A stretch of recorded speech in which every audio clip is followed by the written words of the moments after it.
Basically, just to give you guys Pennsylvania Student Power, we're an organization that targets social, economic, and education injustices that happens within our communities all across the state. And basically, this is like a bunch of students organizing for social justice campaigns. And this town hall meeting today specifically is going to be talking about education and the big problem that we're trying to solve is the tuition fees they have to give. So we were kind of advocating for free college. So during this process today, you guys are going to have a number of speakers coming up to talk to you guys about what free education means to them, what it would look like in this whole state of Pennsylvania, just give you guys some interesting perspectives and whatnot. So yeah.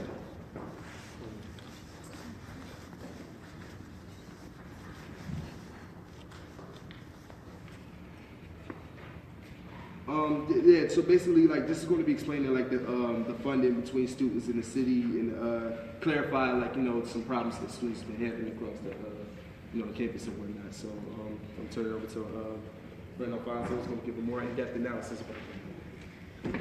Hello, everyone. My name is Alfonso Washington, and just to get a bit more in detail about what it is that we are. What our main goal is for the equity of all Pennsylvanians, and one of the ways we can achieve that is through free tuition at colleges. Specifically here at CCP, our funding comes from three places. One is from the state, one is from the city, and the other is from the tuition of students like myself. However, from recent studies, it has been shown that the city and the state collectively pay 1/3 as it is right now, meaning that students such as myself are currently paying more in tuition than the city and the state combined.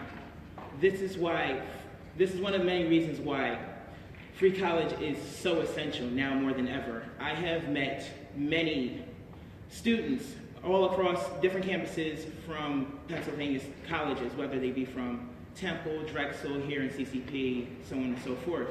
And the common theme that seems to be revolved around is that they have had to stop pursuing their bachelor's degrees or even higher into master's because they could not afford it. If free tuition were to be implemented, this would no longer prohibit students from achieving their full goals and their full potential without worrying about their basic needs. And one of the stories that I would like to share with you today comes from another Student Power member such as myself. Her name is Suja. Would you please welcome her?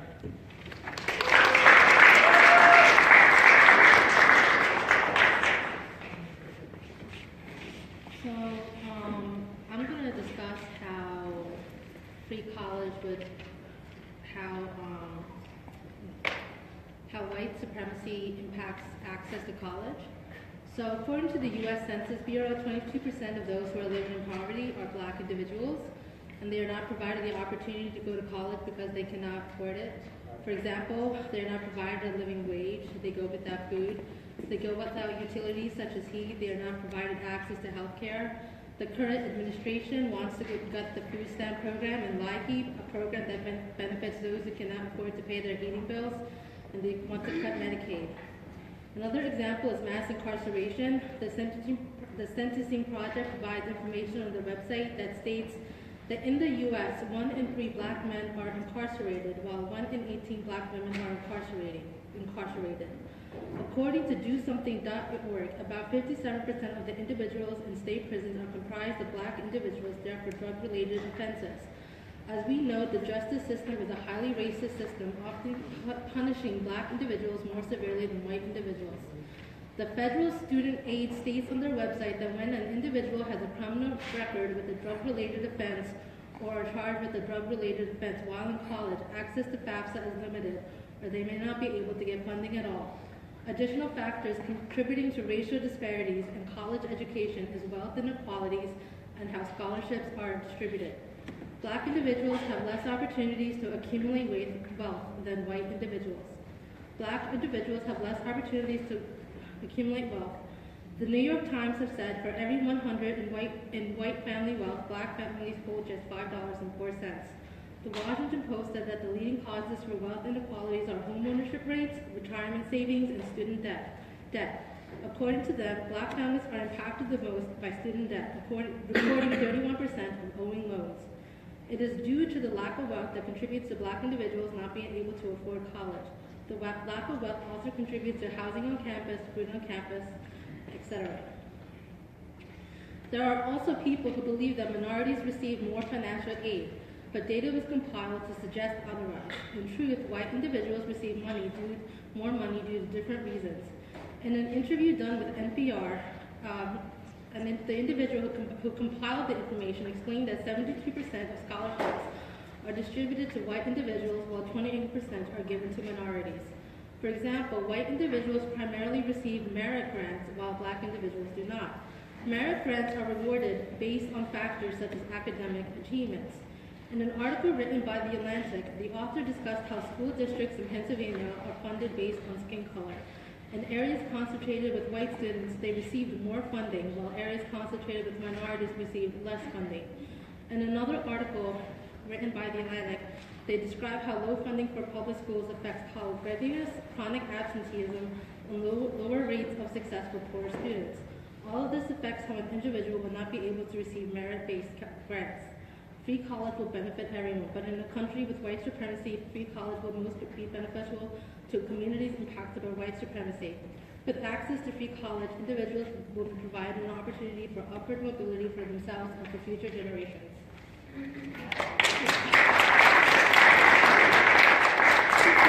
Thank you so much, Suja, for that presentation. Free college is very important for everyone. It's not just like people just trying to get out of paying. It's more like it benefits all of our communities, whether it be racial or social. It can definitely include our economics. So I want to take a moment to give a shout out to Troy Bundy. He's the president of SGA, and without the support, thank you so much for that, Troy. Right now, we have another student speaker that's going to be speaking. His name is Michael Luna. He is a third semester student here at CCP. He is currently running for president. He is also the president of the Recovery Addiction Club. So please welcome Michael.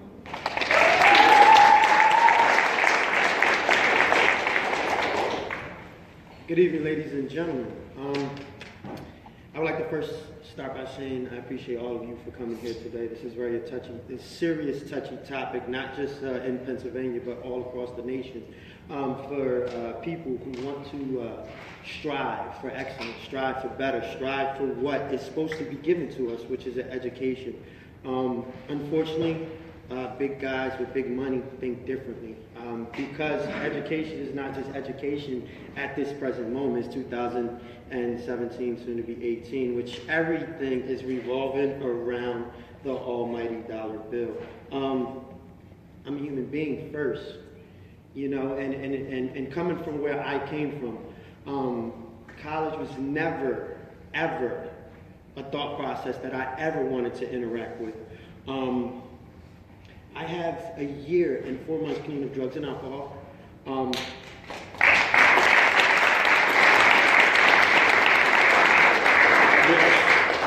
This process has greatly helped me to not just find purpose, but allow energy to flow through the process of helping another student get to where I am today. I am the president of a founding recovery club for students in recovery from drugs and alcohol, not just drugs and alcohol, but anything that keeps a student stagnated in its academic performance, to actively learn how to express themselves, which is greatly needed on this campus. And when it gets to a point where sources and resources are being cut due to low budget, and what big administrators say, we don't have the money for it. It's totally unnecessary, because now you're telling people they do not have the funds to pay the people who dedicate their life every day to making minds greater. I had the privilege of speaking at the Board of Trustees meeting on behalf of not just fellow students, but what I feel is tough situations that authoritative figures have to make, and how it's going to affect us as students who in society's eyes because we're in community college and not LaSalle or maybe Drexel. Maybe we may be looked at a little different. So what I had to do was I had to allow these people who sit in high rankings understand where I come from, not just from a young person in recovery, but from a survivor of suicidal thoughts, to tell myself, you know what, dying felt better than living. So when I speak from a aspect of my diaphragm and how I feel, this is the success story that every authoritative figure should strive to encourage, not only because of where I came from, but only because what I have now, the small little concepts and understanding that I give to other people, they should want to do that as well. So I want to speak on behalf of what I wrote at that board meeting because it's a very wonderful speech. And this is how it starts. It says, my name is Michael Luna, and I'm currently enrolled in my third semester with visional aspirations of obtaining my associate's degree in liberal arts with a specific approach of accumulating the level of educational requirements to own and operate my own licensed social service agency. This vision has manifested through willpower, determination, courage, and relentless faith. Prior to attending CCP of Philadelphia, or the Community College of Philadelphia, my life had no direction, purpose, or morality. I was on a path of self-destruction, whereas though I battled the addiction of drugs and alcohol, thus leading me to a place of hopeless and helplessness, a mental space where no human being should ever come to. The beauty about Community College of Philadelphia is that this campus gives many students, including myself, the stability from the troubles of the outside world, and it allows young minds to explore every possible solution for the better. As a recovering addict, I have found that the community college has to be a safe haven, and there are an abundance of resources that I utilize, not only for academic growth, but for personal development as well. Whenever my time is not devoted to turning my experience into another student's inspiration, I use effectively with great tutors to maintain a 3.8 GPA grade point average. However, sadly, it's come to my attention that many of these resources could potentially be in jeopardy as a result of tough decisions that would have to be made on administration's behalf. Although I must certainly understand both sides of the coin, I am fearful that the stability of myself and many others are affected in the process. This is the reason why I'm here today, is to simply serve as a student voice for both the visible and non-visible students, as the top liaison for the Office of Collegiate Recovery, as well as the president of a recovery club for students, as well as a peer coach for the Student Success Initiative program. I have greatly linked my sobriety with my educations with all the resources that I have access here at the college. And to think that many of these resources, as well as my education, is on the forefront of extinction, is very disheartening. The thought process of these great positive relationships that I have gained and built diminishing due to the lack of availability of these resources and my education is very frightening. Likewise, I am challenged in knowing that tuition rates for students are inflated at the expense of the decisions that are made, further divides the economic gap for low-income minority families who are funding the cost of their own education. We are humans first who deserve a fair chance, not because of specific labels or what society says we cannot be, but again, the success story that every authoritative figure should strive to encourage. So as a student advocate, I plead with anyone who may think to understand where I come from as a mental minority in America today. I hope that you can take into account both the visible and the invisible student populations while striving to find footing and navigating the paths of possibilities that we stand for. So again, I do encourage everyone to understand and take an accountability. That society told us we can't, and this is why we're here. CCP tells us we can. So, thank you for allowing me to share. Thank you.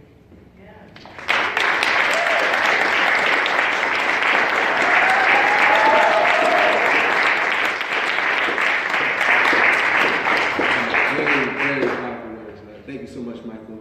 We're next going to have another student speaker that's going to explain what free college means to her. Introducing Suja again. Give her a round of applause.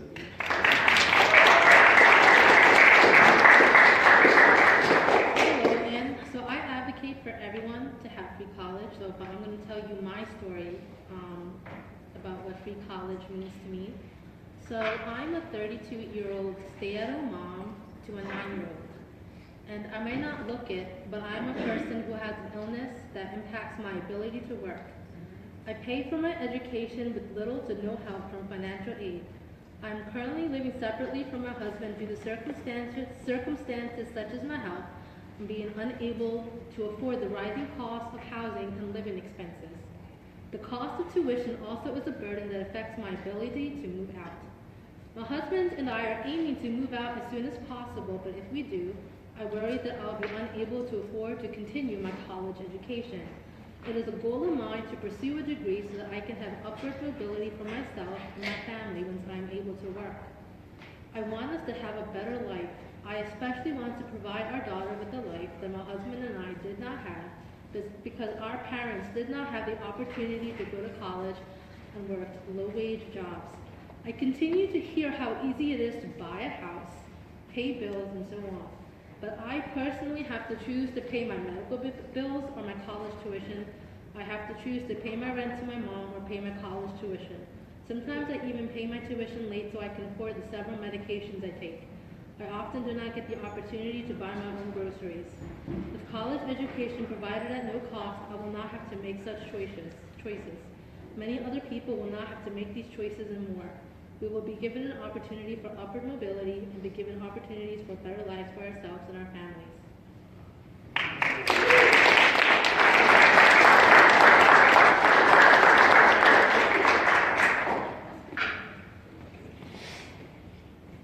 Okay, awesome.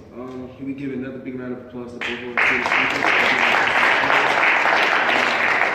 I think it's definitely a lot more relatable when we actually get actual students to describe give their perspective of what free college means to them. Because as my friend Michael said, society always told us that that we couldn't do it. And CCP enables us to be able to do the things that they tell us that we can't do. So right now we're about to get into some speakers. We have a huge amount of speakers that came here today on their benefit to give us some awesome notes and some perspectives on what these issues and whatnot. So our first speaker represents the 7th Senatorial District in Pennsylvania, serves as the Democratic Chairman on the Senate Appropriations Committee. He has advocated tirelessly to expand health care, raise the minimum wage, and improve voting rights and protect all people. So let's give a big round of applause to Senator Vincent Hughes.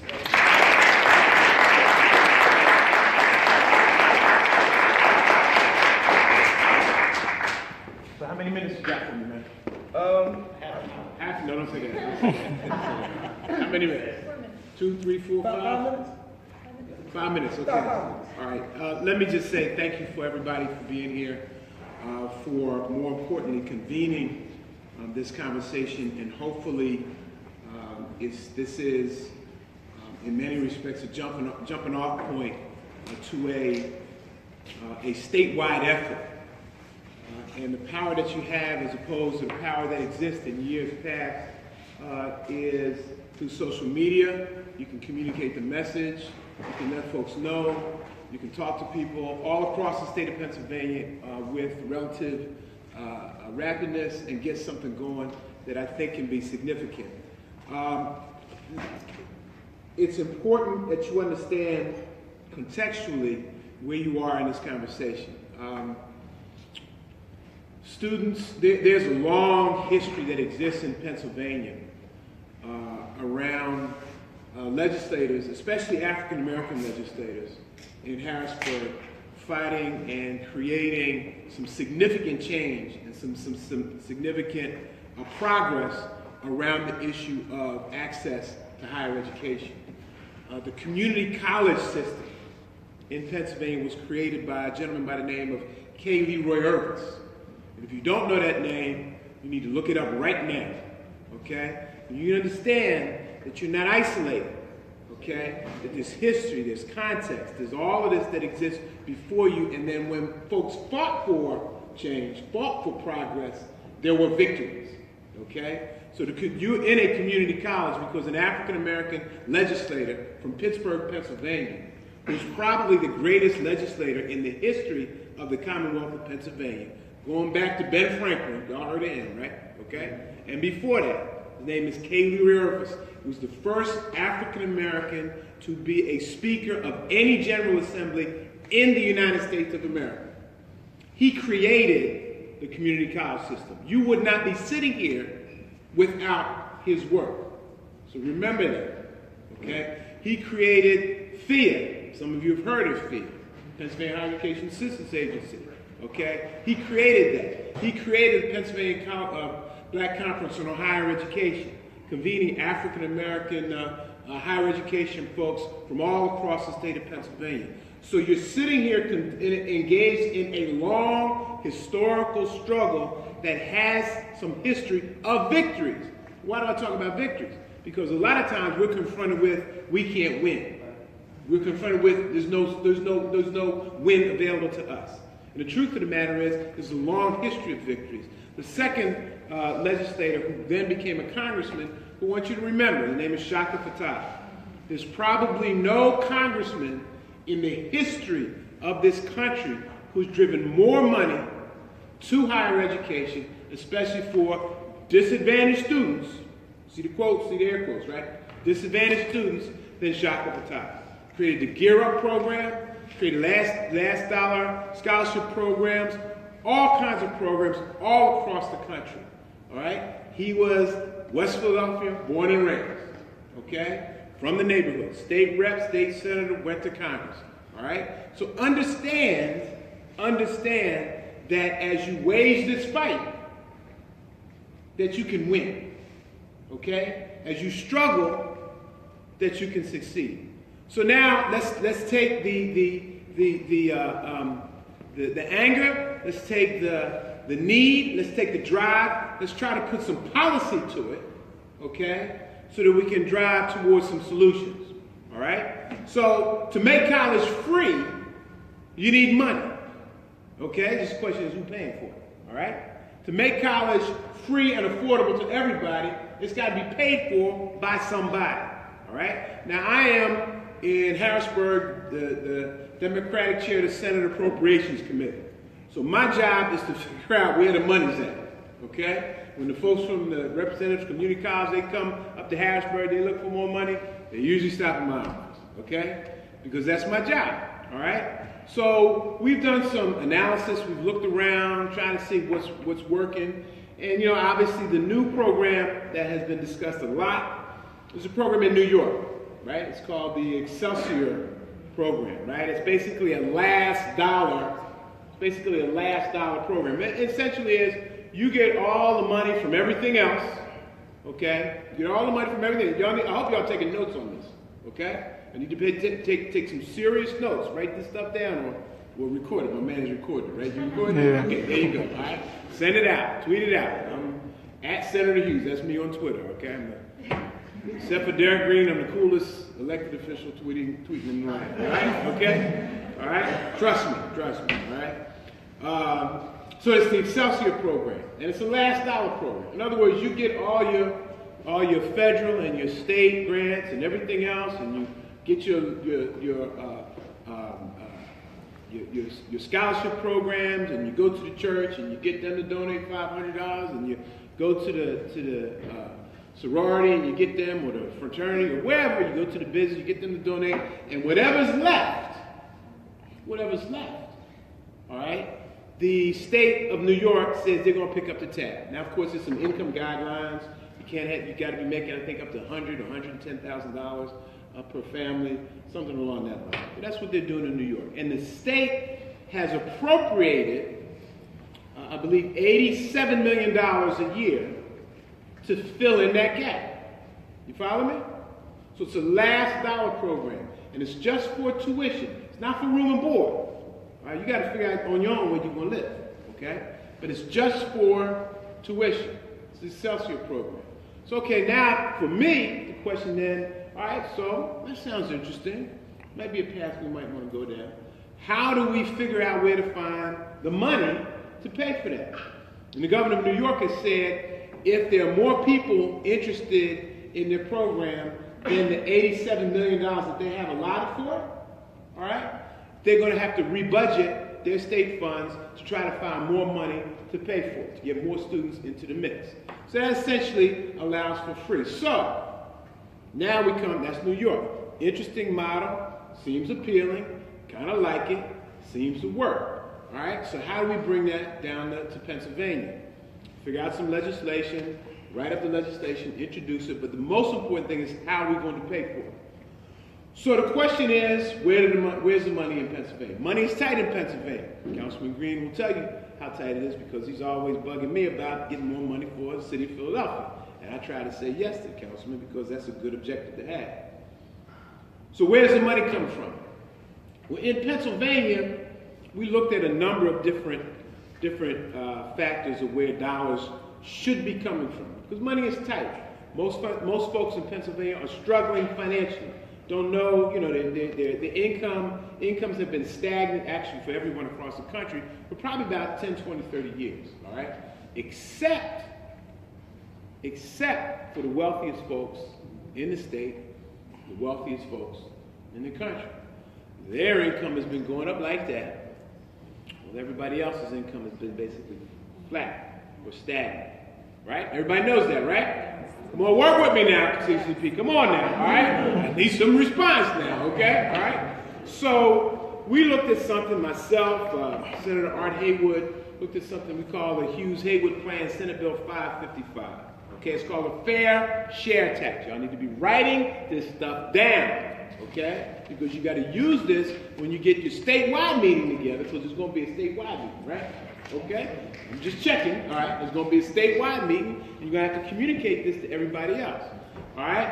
And what that is a tax on profits, not a tax on income. It's a tax on profits. So if you're making a lot of profits in Pennsylvania, personal profits, you own real estate, you're just a wealthy kind of person, all right? And you're making money, okay? And so we're going to go after the profits that you've made.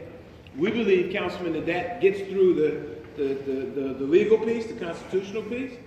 We believe that gets through that. And we know that based on the way we structured it, when we tax profits at 6.5% in Pennsylvania, we would yield about $2 billion. $2 billion annually. All right? Pay attention now, folks. Okay? So, if we get fined $2 billion of new money, we can do a couple things. We can lower everybody's personal income tax, which means put more money in your pocket.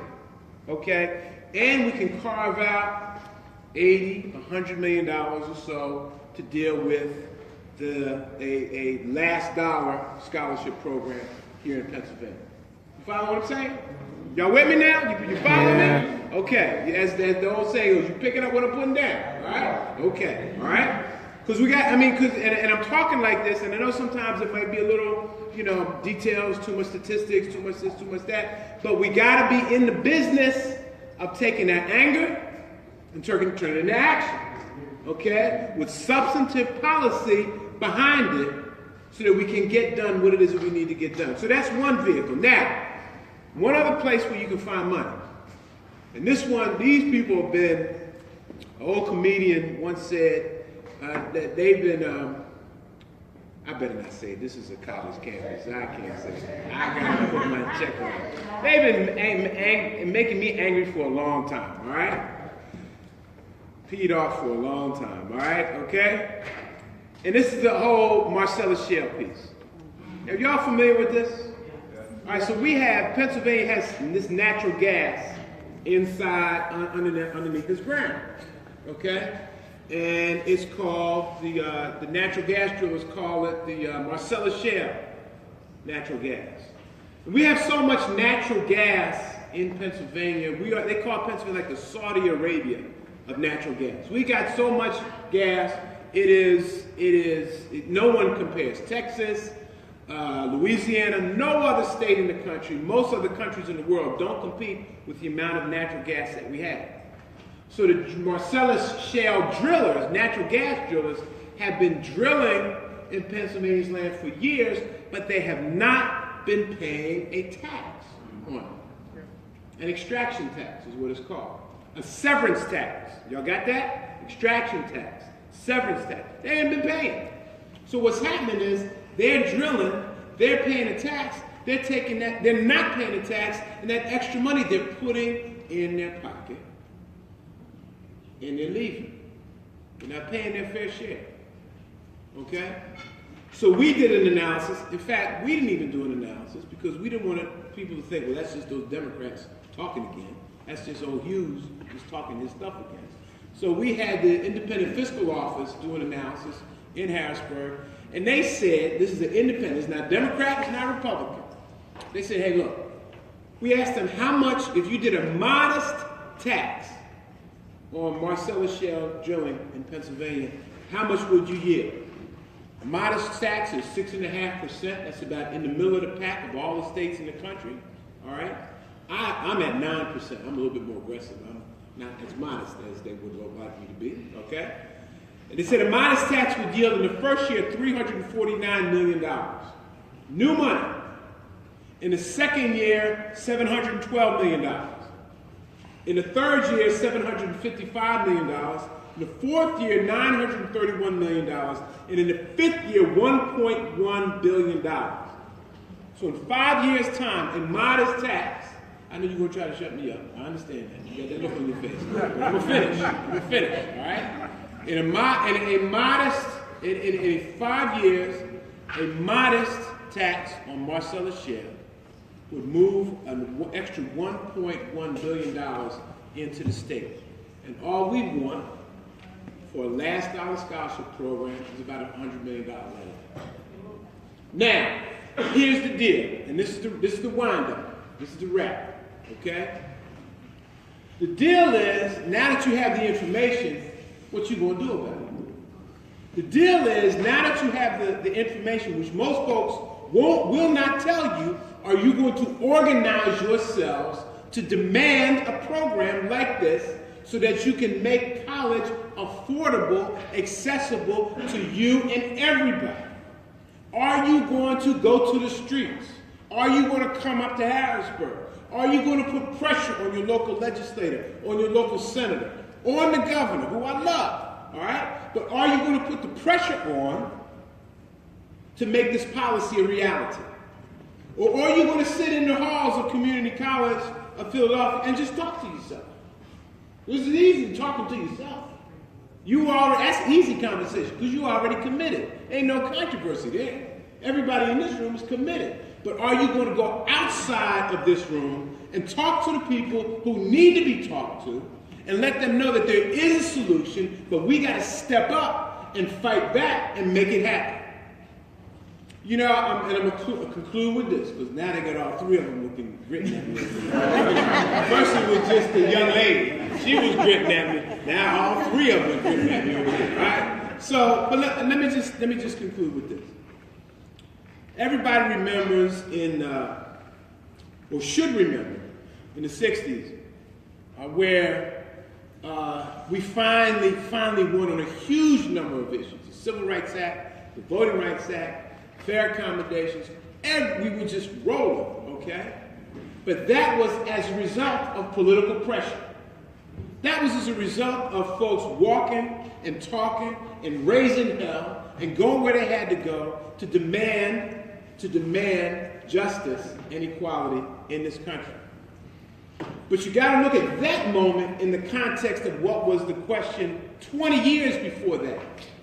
20 years before that, civil rights leaders came to then President Roosevelt and said, President Roosevelt, we want the right to vote. We want fair accommodations. We want a Civil Rights Act. We wanted to be treated justly. And President Roosevelt said, you know what? I'm in agreement with you. I think you're absolutely right. I think what you're standing for and what you're fighting for should be the law of the land. But now, just because I believe it, you got to go out and convince everybody else. So they worked for 20 years,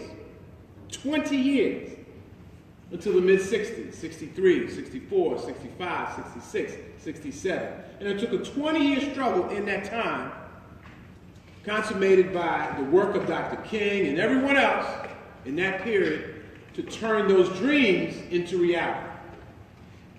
Nobody gonna give you freedom. Nobody gonna walk up to you and here's education. Nobody gonna do that. The oppression that has been so successful in this country has been based on denying education, not providing education. You understand what I'm saying, y'all? You follow what I'm saying? Stick with me now, okay? So no one is going to just give you your freedom. No one is just going to give you your education. You got to go up and demand it. You got to fight for it. You got to rumble for it. You got to take to the streets and take to the Capitol and talk intelligently, but speak truth to the power that the brother was talking about earlier. That's what this is about. If you say you want it, if you say it's important, then you got to fight for it. And like I said, it's not just a conversation sitting in the halls of the Gwinnett Building in community college. Okay? It's a conversation that's got to go out of here and across the Commonwealth of Pennsylvania. Thank you. Thank you.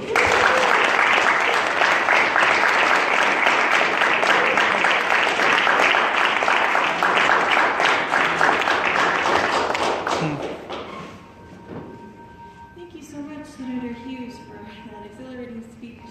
And he is right, it is going to be a really hard struggle just to obtain free college for all colleges of the state. So PSBN has actually been reaching out to several state officials and state representatives about this campaign, and we've had our own webinar just the other day that had about 50 participants. So we really urge you to join the Student Power Network and join us in this cause. So our next speaker is an at-large city councilman for our city and a graduate of Temple University School of Law. He's received numerous awards for his legal and civic work, including the Distinguished Leadership Award from CCP. He and his wife Sheila co-founded the first autism support class at his son's school, and he is a tireless advocate for the people of Philadelphia. Please welcome Councilman Derek Green. Yeah.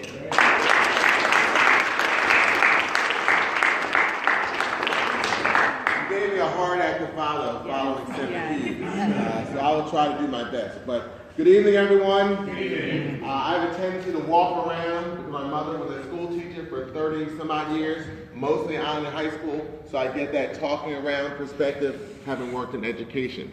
I want to thank PA Student Power for allowing me to come out this evening here at CCP. And also I want to thank all of you for being here, being leaders on this issue. Earlier today, City Council, and we have our council session on Thursdays, and we honored a young man some of you may have heard about. His name is Hazeem Harden.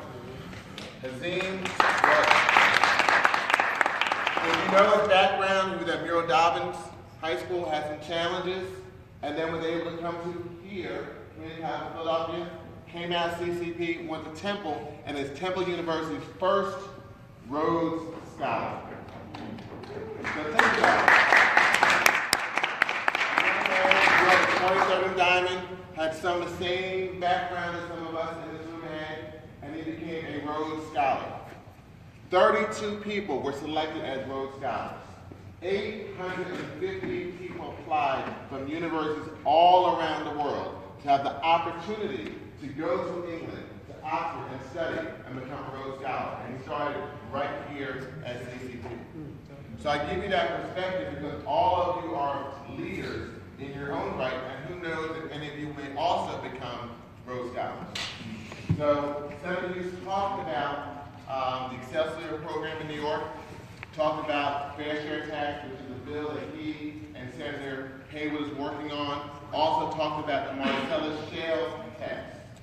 So I'll ask you a quick question. How many of you have followed the tax bills in D.C.?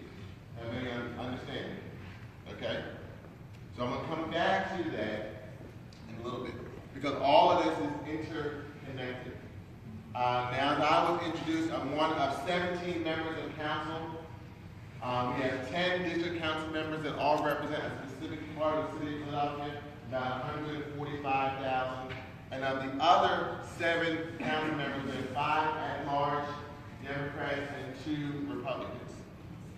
And so as we're coming to the end of this year, as we go into January, as often when I see or hear and meet with some of the leadership of CCP, like Dr. General or Lynette Brown, so coming to us about money for CCP. And the challenge, as Senator Hughes also stated, is that we have a very tight budget at the local level. And so one of the things that I've always tried to do in trying to advocate for CCP is try to give them different ideas of how to bring in more money into CCP. And try to do that in a very tight budget scenario. And when you have all these challenges at the local level, it makes it harder for us to bring in more money. And so when we can't give more money to CCP, or the state cannot provide more money to CCP, that causes the tuition to raise and the cost of fees to higher for you. And that's why it's so important to follow these tax issues at the federal level and how that impacts at the state and local. Now, for all of you, when you're here at CCP, education is very important. So when we talk about free college for all, and Senator Hughes gave you information about his bill as well as the Marcel Shale tax. And he talked about politics. But what is politics? Let me get some definitions. Power. Come on, we're leaders. We should operate real power. Politics. Let's throw that. Control. Power. Control. Regulations. Relationships. Good. A little more? Power. Politics. What is it? Serve human being. Okay. So, a good friend of mine is no longer with us. He used to define politics as the allocation of scarce resources for an eternal objective. That's my very highfalutin CCP definition. But my grassroots definition of politics is who gets what? Who gets what? So think about it. Who gets what? The benefits. So think about that concept. Who gets what? So when we talk about getting free college for all, about trying to find money, and where's that money going to come from? Senator Hughes talked about his bill with Senator Haywood. We heard about the Marcel Shale tax. Who gets what are those people who are able to influence elected officials to make decisions on how money is shared, how the resources are allocated. So you're here at CCP. Senator Hughes talked to King Lord Irvis. There's a building named after him in Harrisburg. Talked about how you have to create the CCP and the community college system all around the Commonwealth. There are other students just like you all around the Commonwealth of Pennsylvania dealing with the same issue. They have parents, uncles, relatives who are helping them to get through college, get them through community college. They're taxpayers. They're individuals that have relationships with their state representatives and state senators. So as you're having this conversation, you need to mobilize across the Commonwealth with other students at other community colleges. So you come together and put together a strategy and a plan so you can define who gets what. So you can go to their state representatives and state senators, not just as students, but also as constituents, taxpayers. You all have relatives, uncles, aunts, friends, all of them trying to help you be successful here at CCP. Other students at community colleges all around the Commonwealth are doing the same thing. So as you mobilize, not just thinking about students, but thinking about the connections that they have. So they can also reach out to those state representatives and state senators, many who are running in 2018, which is the election year, having the state senators running, all of the state representatives are running, as well as the governor. So these are issues that you need to present to these elected officials who are running for re-election. And so as you look at the community college system and look at community colleges all around the Commonwealth, where are the chapters for PA student power? It cannot just be here in the city of Philadelphia. It cannot just be Montgomery County. You got to look at Pike, Lackawanna, Erie, all these counties around the Commonwealth, and try to identify individuals who are students just like yourself that can create what you're doing here. And have them connect with their relatives, contacts, so they can influence elected officials as we're going into a budget season as well as election season about why this is important. It's important to me because this is one of the things I think is going to really impact the future of this country. It's going to impact us because so many young people and some of the seasoned people, I call myself a seasoned millennial, although my dad makes fun of me when I say that, but are going to be having a mortgage before they have a mortgage. They're because the cost of student loans is so high, it's almost like a mortgage payment. So how do you have a mortgage for a mortgage? How do you start a future like to actually try to buy a home, save and do things after you come out of college if you're already paying a mortgage-like payment based on the cost of education? That's why organizing is so important. So put together some strategy, some concepts. Who are the leaders at community colleges around the Commonwealth that can help you put together this issue and help you organize to bring these issues in front of state representatives and state senators as they are running for re-election, as they're putting together the budget process for this upcoming year, as they're running for governor. So that's the next step. That's the next step from an advocacy perspective you can all take. And so you can be that influential body that can help move who gets what. Now earlier I talked about taxes. I talked about taxes at the federal level. And if those of you who raised your hand about the federal tax policies, you would know, and I hope some of you who follow policy, how that connects to education. The House bill is trying to get rid of student loan interest deductions for people that pay their income taxes. The House bill is also trying to make that anyone as a graduate student who's doing research and they get free education, then they have to pay income on that. On the Senate side, they're trying to get rid of state and local tax deductions, which impacts the city of Philadelphia, so we will have less money, and it makes it hard to get money to CCP because we have less resources. So all of this is interconnected. It all ties together. And that's why when I gave that definition of who gets what, that's based on lobbyists and other influential organizations in D.C. telling elected officials why they have to do and take certain actions. Because those officials believe they have to follow those perspectives because these are people that either give them money or vote them in office. But that's why it's important you have to organize and let people know about the issues you're dealing with as students and the issues that your family and friends are also dealing with to help support you here at Community College of Philadelphia and all around the Commonwealth. And that's why organizing is so important. And so the work that you do, I commend the stuff you're doing today, and I commend the work you're going to do in 2018. Senator Hughes gave you a charge of what you need to do. And that's why it's important you must organize as we go into 2018 when you have a gubernatorial election for a new governor. We have half the state senate running and state representatives. You need to make sure this is an issue on their agenda. So when they decide who gets what, community college and education is part of that equation. So we don't want to have we don't want to have the missed opportunity for the next Hazim Hartman not to be able to come to CCP and be able to go to Temple University and then become a Rhodes Scholar. So think about that as you continue to organize who gets what and how you will activate students and like-minded individuals all around the Commonwealth to advance education for not only yourself but also the next generation. So thank you.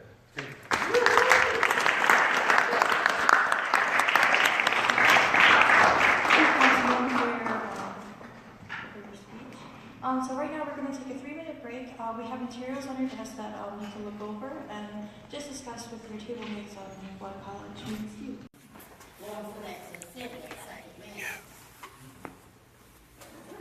I love working with people and helping people and being there to serve people. And because of that, and because I wanted to do more and be better and do better, is one of the reasons why I went back to school. Why I took and wanted to have a higher education. So it's very, very important for me. It's something that I have a passion for because of the fact of that society tells us that we can't achieve anything. Well, we know we can. Now, yeah, this unsubsidized loans is what I'm looking at. And I realize that even after graduation, and because I'm on deferment right now, thank God, that I don't have to pay that loan right now. But I also realize that when I come out of Kaplan University, they're going to be smacking me in my face like, how you doing? Where's our money?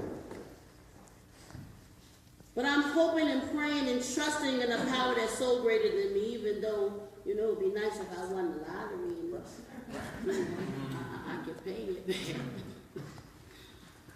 But I realize that, I think about the interest rates. Interest rates today on anything and everything.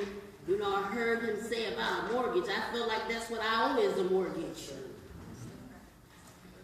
But that's what worries me. The interest rates alone, not the principal of the loan, but the interest rates.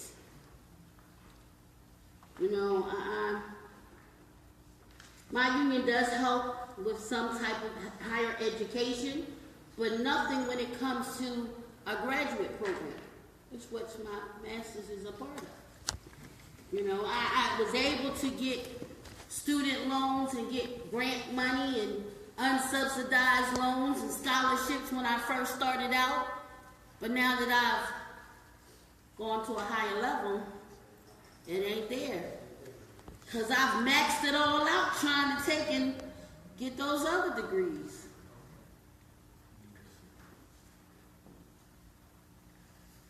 I'm on my own right now when it comes to my second master's.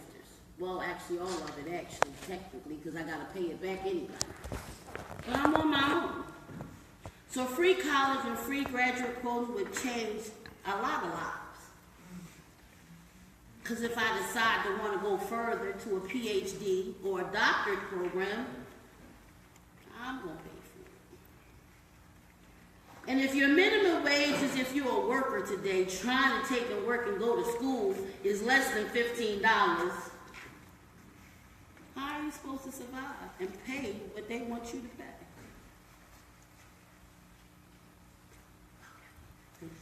Thank you very much. I said I didn't like to talk when I first started, but I see I kept on going. I would love to help people, and I would love to work. I would like to have a job that really matters. I hope maybe my education can help me to get to where I want to get to in my lifetime. Thanks for letting me share.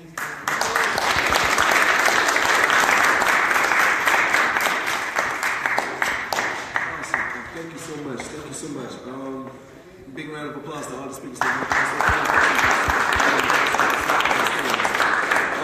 to the time that we have, we're actually supposed to be ending up pretty soon. So our next couple of speakers, we're just going to give you guys, 2 minutes top, so that we'll be able to get through all the speakers and whatnot, just due to the time issue and whatnot. Our next speaker is actually the Vice President of AFSCME, DC 47. Earlier this year, she was presented with the Rising Star Award from the Coalition of Labor Union Women. And please welcome Ethel Bailey.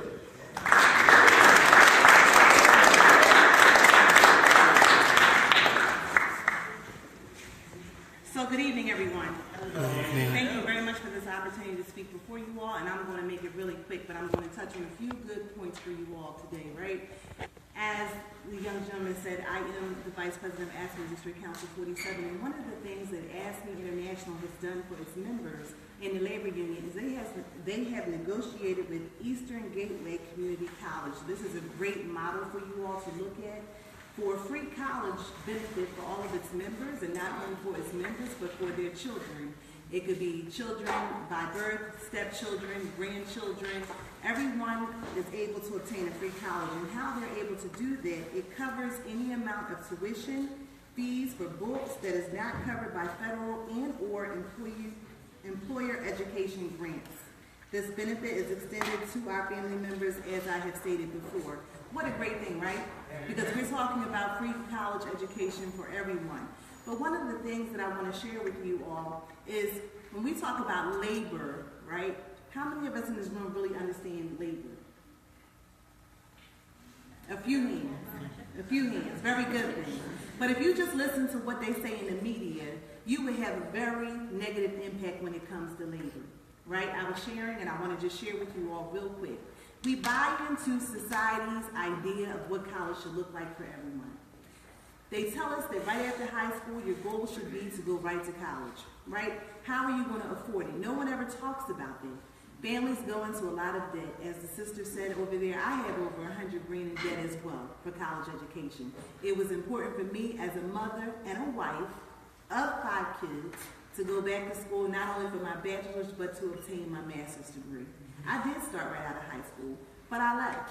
and I went to work, right? So I'm here to tell you that college is obtainable. When some of us start college at CCP and then we have to leave because we no longer can afford it, let me tell you a secret. This is something that nobody ever tells us, okay? There are jobs out here that you can get. All right, this is a secret.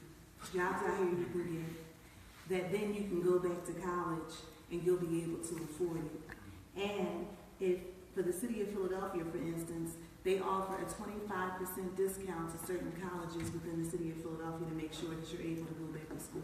There are other employees within the city of Philadelphia that you can apply for, and they will pay for you to go back to school. All you have to do is to make sure you maintain a B GPA, and sometimes it's a C GPA average on your grades, and they will pay for your tuition.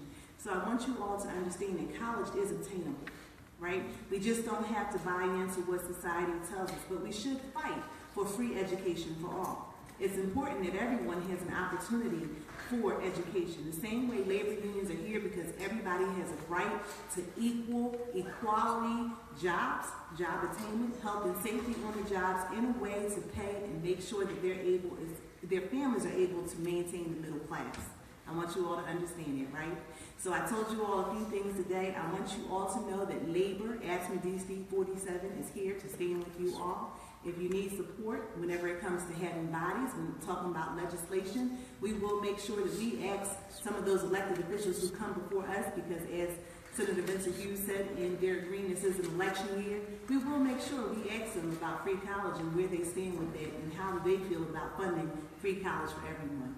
So understand, we're here for you. If you have any questions, please feel free to give me a call. If you want to know about how to apply for some of those city jobs where you can go back to school and be able to fund your education, just let me know. But again, we should all be fighting for free education, free college for all.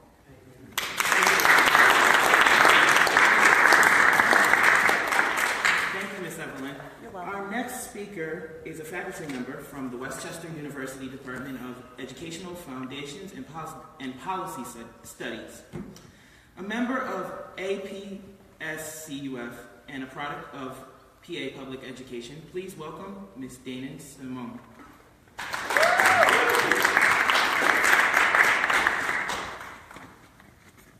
Okay, I'm not a speech person, so I have notes. It feels different than a classroom, so I'm just going to go with that. All right, so as mentioned, I'm a faculty member at Westchester University, out in Chester County.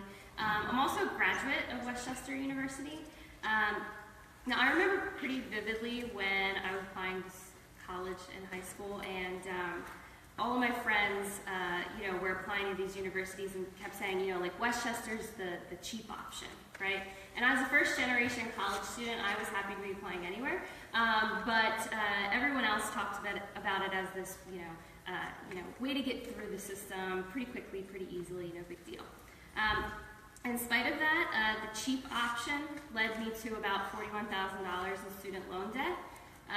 For those of you who are doing the math, that's about $475 a month. So it's a luxury car payment that I don't get to enjoy. I'm still driving a 9-year-old Mazda. But as explained over and over again by the speakers tonight, college tuition, free college tuition for all within the public education system is an economic justice issue. It's a racial justice issue. And I also think it's a generational justice issue. I remember as an undergraduate student taking a class, it was a social stratification class, oddly enough, where my professor had gone to a state school. And he told me about how he paid a few $100s a year to go to that school, worked at a water ice place over the summer, and then paid for his tuition in the fall.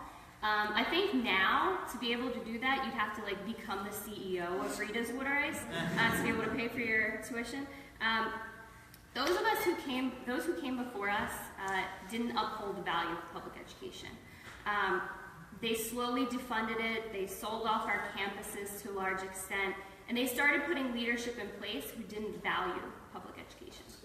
So what we have to do now, we have to do it, because no one else is doing it, is restore the value of public education. I think we can do this together. We're starting a campaign at Westchester and amongst other universities in the state system to move towards a better chancellor, a person who is operating the school system, setting the tone for that system, because we need to find better leadership who has our values, but we also have to work together and find common connections so that we can access our potential power. I really think we can get free tuition in Pennsylvania. I think we can get a better chancellor. We just have to do it. So, thank you.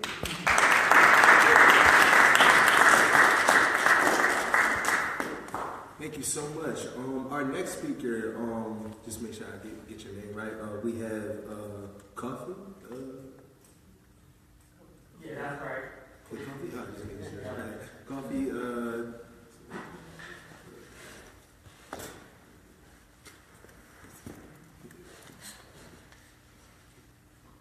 Coffee Campbell?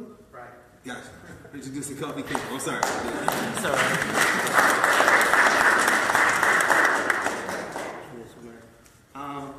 Hi everybody. So my name was a little problem. That's an African name, so I was not expecting you to say correctly, but you did good. All right. Anyway, my name is Kofi, and I'm a student at Chinese University, and I'm just happy to be here with you tonight because this is a fight that we have to do together. It's really important. Like Senator Hughes said, people have succeeded. It's possible to get free tuition. So we just have to keep pushing, and it's really possible. But I came to the U.S. in 2011, and when I first came here, I was received by the Welcome Center here in Philadelphia. And at that time, I wanted to go to college right now because I was in college in my country before I came here. But there were a problem with me finding a sponsor, somebody to sponsorize my tuition and everything. Well, I managed to find somebody. He was a teacher at Westchester University at that time, and he agreed to sponsor me. And everything was cool, We applied for everything. I was ready to start. But then I received an email from the university saying that my sponsor quit. He changed his mind, that he couldn't sponsor me anymore. Why? Because he said he heard stories about how people sponsor all the students, and at the end, they refuse to pay the student loan back. Well, I can't blame you. If I were you, I would back away too. So from that point, between 2012 and 2015, I didn't even bother trying to go back to school. Okay, so that was like 3 years that I wasted. And then in 2015, I kind of decided to go back. So, but the point is, we have many young, talented, smart people out there who are willing to go to school and realize their dreams and contribute to this country. But because of this barrier, right, because of this problem, which is tuition and loans and everything, everybody's scared now to go back to college. Because who want to end up with $100,000 in debt, which you have to pay back? And chances are you're not even going to pay that back until you die. So why bother? And just to touch a little bit about what Senator Hughes said, it's really possible for the state and for the government to finance free tuition. Why? Look at the spending that the government is spending on military. Okay, it's crazy. You can't spend that much money on the military. And beside the military, look at our prison system. Okay, we are neglecting school and university. We're neglecting education and putting that money into prison. It's not possible.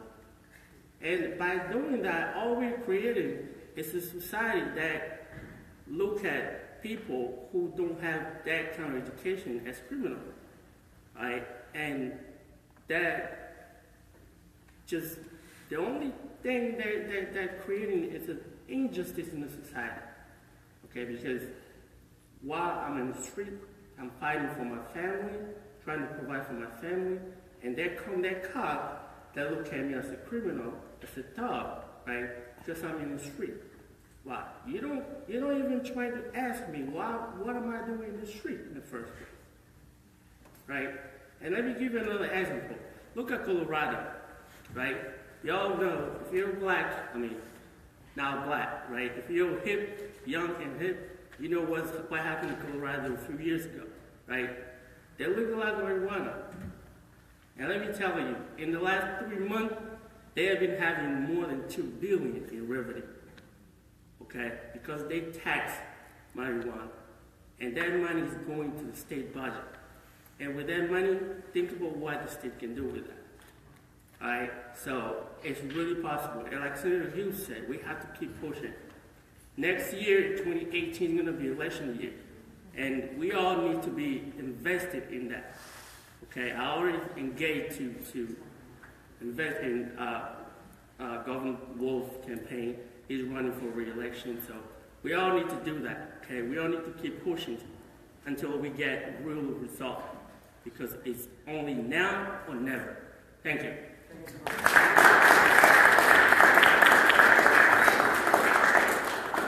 Thank you so much. So we do have surveys and petitions on your desk, so please sign those as we get through the last couple of speakers. And coming up is a faculty member in the English department and the secretary of the Faculty and Staff Federation, which is the union at CCP that represents the faculty. So please welcome Junior Bernard onto the speaker.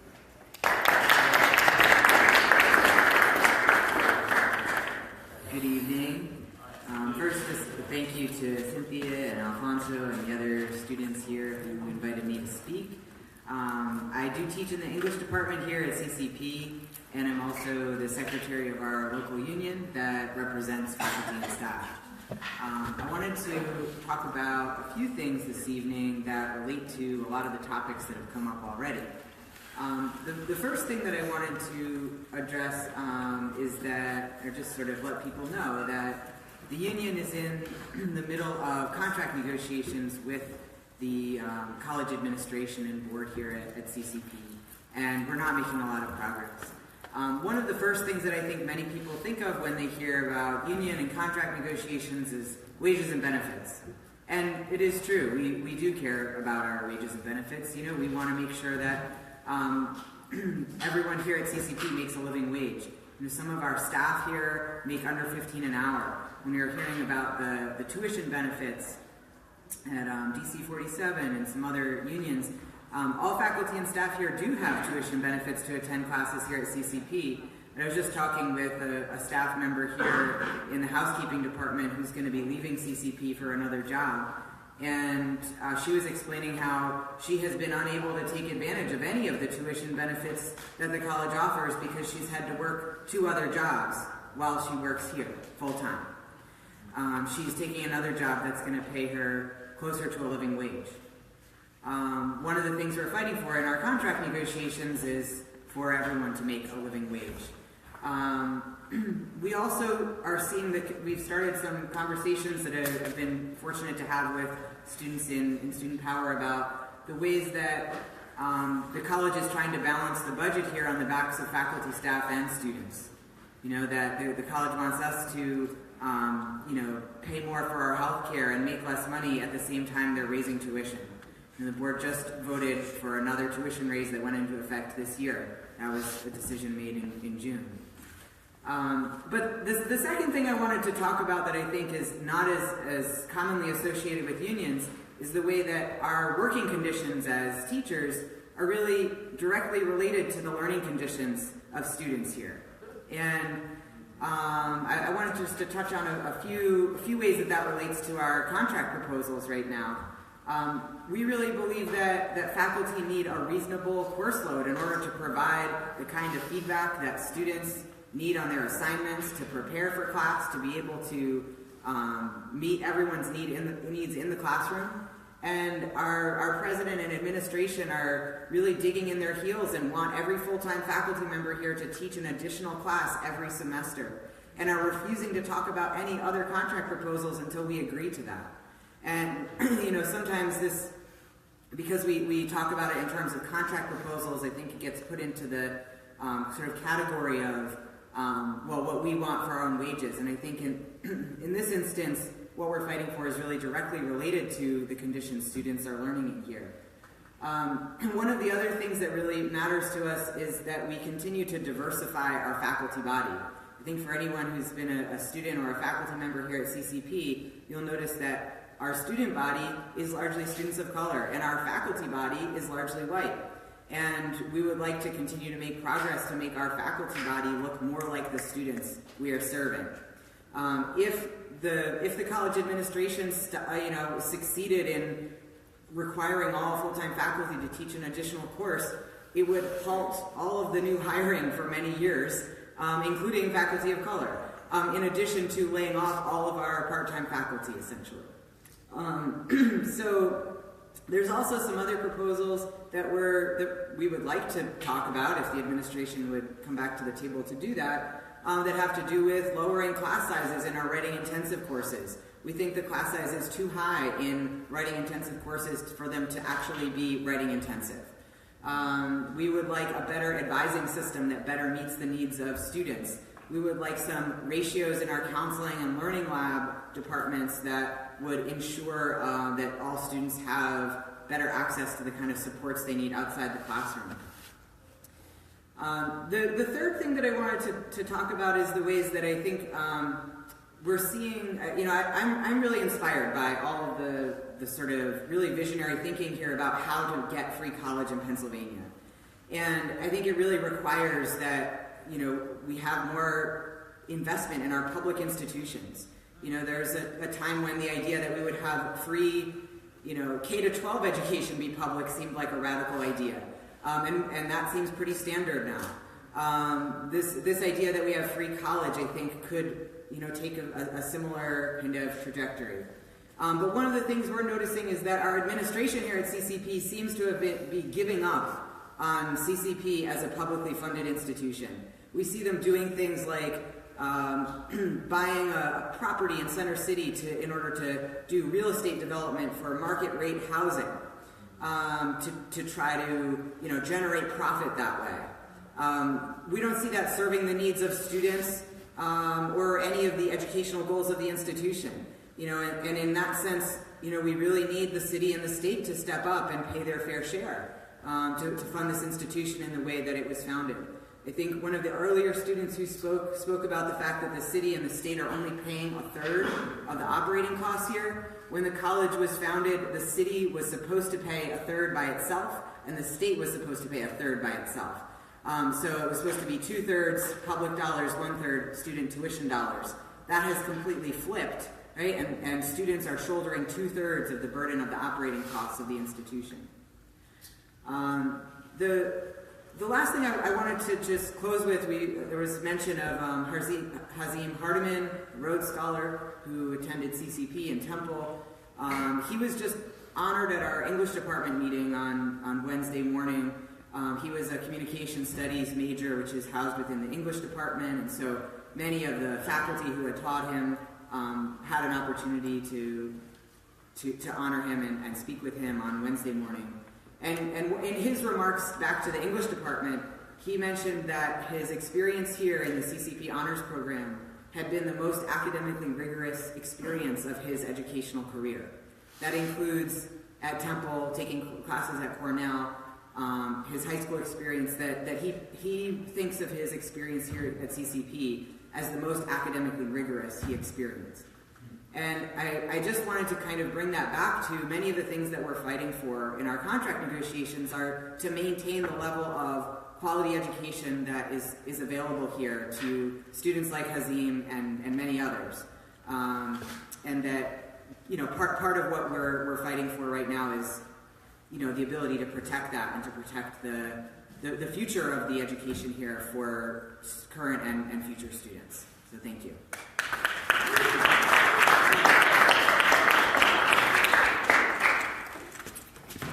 Thank you so much, Junior. Oh, wow, this has been a hectic afternoon, but thank you guys so much for sticking this through.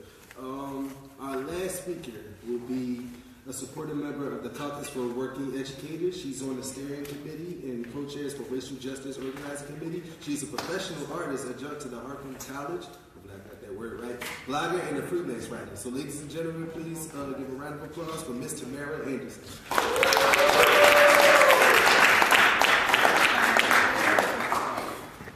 So, first of all, I do want to thank Kids to the Power for inviting me, and I thank everybody being in the state. One thing I want to say, it's really brief. I want to let you know. So, the Caucus of Working Educators is a caucus of PFT, so the Federation of Teachers, and I'm a parent member, but I'm also a former public school teacher from Chicago, New York, and Philadelphia, and I'm currently an adjunct to the Harkin College, which doesn't have a union. So I understand the idea of piling on more classes, and my paycheck looks exactly the same. And especially for the writing intensive courses, which I teach. So one thing I want to say that was not mentioned before when the representatives were here, Senator Hughes and Green, is something that is really important for you to realize as you go on with this fight, is that laws don't change hearts. And what happens is if you don't change people's hearts and mindset, laws get rolled back. So we just talked about the original charter for community college. Well, the third here and the third here. Why do you think it got rolled back? Because they found a way for it to be cheaper. Because the value of it, we have not connected laws to morality. And at the end of the day, if we're talking about Pennsylvania, that's one of the highest levels of poverty in the top 10 cities, right? Right now, we hover at 20% of our residents graduate from college. So we're not even asking the state to pay for a lot of people to go to college. We're asking people to pay for a percentage of 1.7 million residents that live here. We're asking for 20% for you to pay for that. In order for laws to be sustainable, we hear a lot about what happened in the 60s and how we got the Civil Rights Agreement. We talk a lot about laws that happen. But if you want a law to be sustainable, if you want a law to change people's lives, because right now we're all reacting. Reacting means we're going to school so we're not homeless. We're going to school so we can have a better life. But we're not living. So the quality that you have to ask for when you put in policy together is you have to force them to do laws that will allow you to live and generations after you to live. Because at the end of the day, when you are in poverty and you cannot pay, that is a black and white issue. This is the only country where every decision is made based upon the color of your skin and what class you are in and how much people value you. Because we don't connect access to excellence. So what does that mean? When I'm in Canada, when I went to school in London, and I had bronchitis, and I went to the doctor in the hospital, nobody asked me if my parents were paying taxes for me to go to the hospital. I was allowed to go. I was allowed to attend school for less than $200. I studied millions and thousands of subjects and lived in Notting Hill Gate, 2 doors down from where Princess Diana stayed. My mother paid $800 for that experience. So you have to ask yourself, that's an access. Somebody in that country said, how many people can we get to do this? And then you get people to pay for it. What do we do here first? What did you hear everybody say at first? How are you going to what? First. If we are constantly asking how to pay for it first, then we are no different than the corporatization that is going on. The reason why CCP is investing in property is because they're trying to replicate what they cannot change. The reason why Temple is buying up all these things and tuition is now almost $50,000, $60,000 a year is because you're trying to replicate what has already come before you. Steinbeck said it best. The writer of Mice and Men and Grapes of Wrath, he wrote that Americans are nothing more than jealous millionaires. What does that mean? That means we have to change our mindset. We have American ideas. Imagine a large banquet table. In the middle of the table are pancakes and bacon and sausage and eggs and all stuff. But it only has 10 seats at the table. There are lines of people on every corner of the table trying to get to what? A seat at the what? Table. And what do you hear in the line? Promises. If you help me get to this place, I'll make sure you get to the table. That sounds like politics. That is what politics is. If you help me get here, I'll make sure you have a seat at the table. I'll make sure you get that. Then I get to the table. Do I turn around and look behind me? No. Because my mindset hasn't changed. Because if my mindset has changed, when I got to the table, the first thing I would do was destroy the table and get rid of it. And start passing plates back behind me. Because at this point, we need to stop asking for reform. We need to start asking, do you realize that for every bar, every drink that's bought here in Pennsylvania, $1 goes into an education fund? But we are the only state that allows bars to stay open, and they still owe taxes to the state. Instead of you pulling their liquor license until they pay what is due. You want to charge people for profits? Okay. That means I'll report fewer profits. To dodge the law. Because laws don't change hearts, right? But if I do the millionaire tax like in Massachusetts, that they're pushing for right now, that taxes income, can't change that. That's undeniable. Because I don't know if you have done taxes yet, but I can't make up income. But I can make up profits. And I can make up laws. So, our goal here today is to create a system of access for everybody. And to force people to realize that you can no longer make decisions on black and brown bodies. You can no longer have more for-profit universities putting people into debt. I used to work for one of them, University of Phoenix. My salary was flat for at least 8 years of working there. But those students' tuitions went up every year. And they leave with the highest amount of debt. We also need to go back to old laws of student loans. I probably pay $50 a month for my student loan because I have an old school student loan. But I know people who do not have an old school student loan because look who got into the student loan business. PNC, all these other banks, all these other places, right? That's a capitalistic program that didn't exist before more brown and black bodies started trying to go to school. So while we're working for access, you need to work for labor, you need to work for this. I'm almost done. And you also, in the last thing, you also want to make sure of the fact that when you're asking for these laws, it's not just what Hughes and them say works. Because if it takes 20 years to get there, that is not a plan. And if it's not sustainable, it's not what you want. Understand that when you walk into Harrisburg, you are the bald-headed stepchild of Pennsylvania.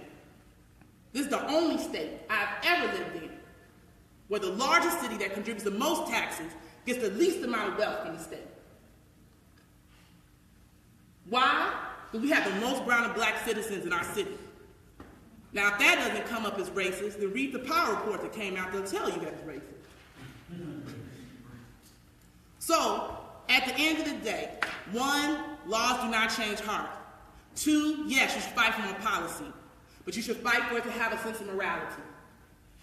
You should go in with it to force people to look at their own morality to change the law. We have been doing it backwards for many, many years. And it is why we are so far behind. Every country has bombed and desolated every other country. The reason why they change is because they create a morality system. We have to do the same thing, and it starts with us. Period. Thank you.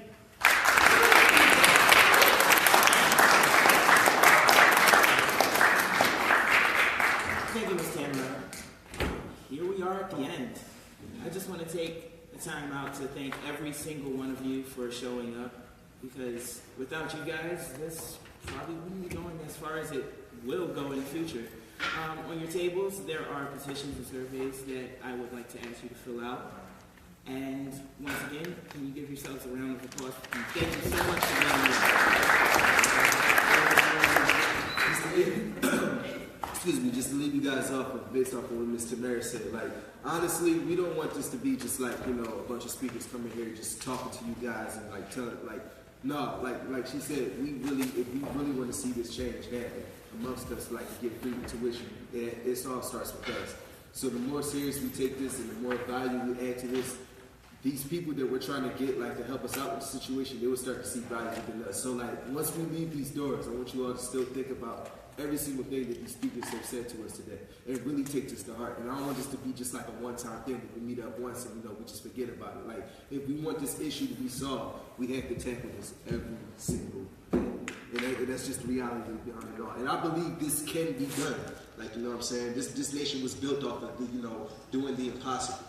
So, like, you know what I'm saying? Like one of the speakers said before, I can't remember the name, but they said, like, K through 12 was once considered impossible. And now we have K through 12 regulations. If that's impossible, this can be possible as well. So that's what I'm going to leave you out. That's what I want to leave you guys with today. So thank you so much.